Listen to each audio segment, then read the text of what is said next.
friends, Stacy here.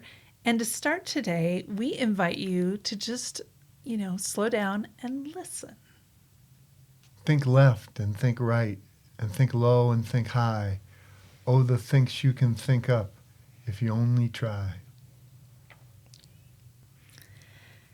There are so many things you can learn about, but you'll miss the best things if you keep your eyes shut. The more that you read, the more things you will know. The more that you learn, the more places you'll go. If you read with your eyes shut, you're likely to find that the place where you're going is far, far behind.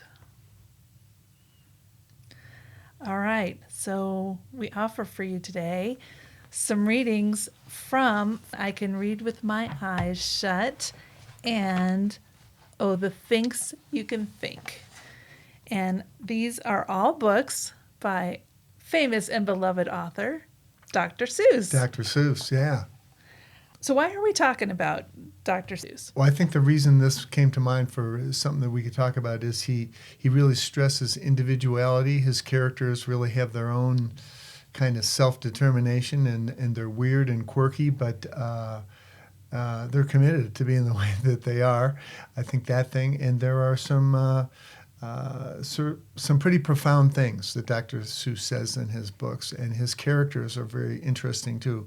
A lot of his characters have stood the test of time, like the Cat in the Hat and the Lorax and Sam I Am. There are characters that we think of and we can picture in our minds, and there's just kind of a look, even as we're reading these books right now, people are envisioning those characters in their mind because we're so used to seeing them, and he had a way of bringing unusual characters to life and creating a world. And there's a real talent to that.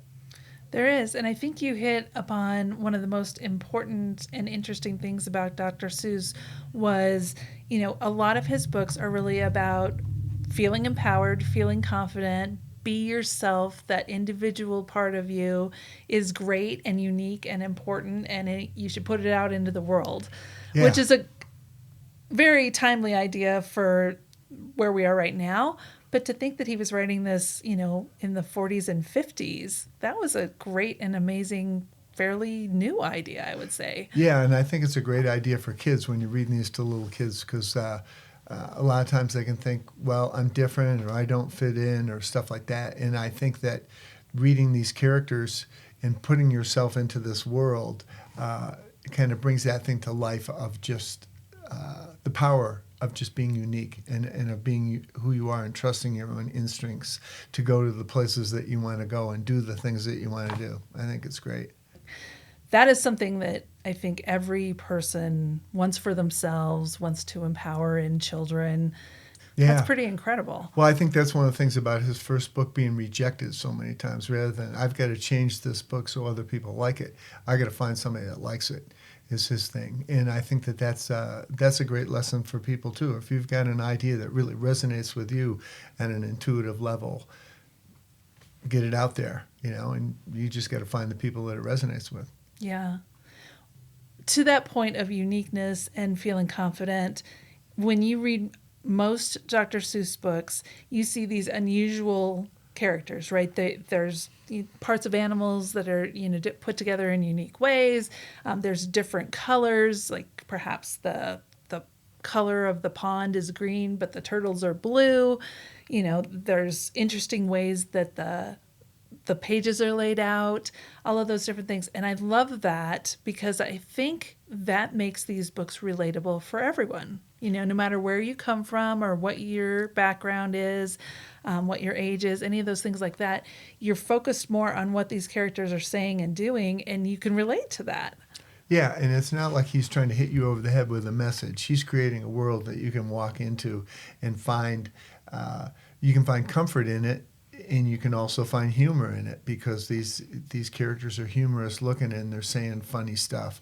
And I think it's fun stuff for parents to read with little kids, because the kids are just enchanted by hearing their parents say these weird rhymes. I agree. Yeah. All right, so I think today we'll leave you with a little bit of Dr. Seuss inspiration. My favorite, You have to be odd to be number one. I think it's important that we get that, so I'm going to give it to you again. You have to be odd to be number one. And unless someone like you cares a whole awful lot, nothing is going to get better. It's not. You're off to great places. Today is your day. Your mountain is waiting, so get on your way. You're off to great places. Today is your day. Your mountain is waiting, so get on your way. Today you are you. That is truer than true. There is no one alive who is youer than you. And you're on your own, and you know what you know, and you're the one who'll decide where to go. I am the one who will decide where I'll go. Yeah. Well, it's been good Seussing with you. Thanks, Barry. You It's bet. always fun. Yeah. All right, friends. We'll talk to you soon.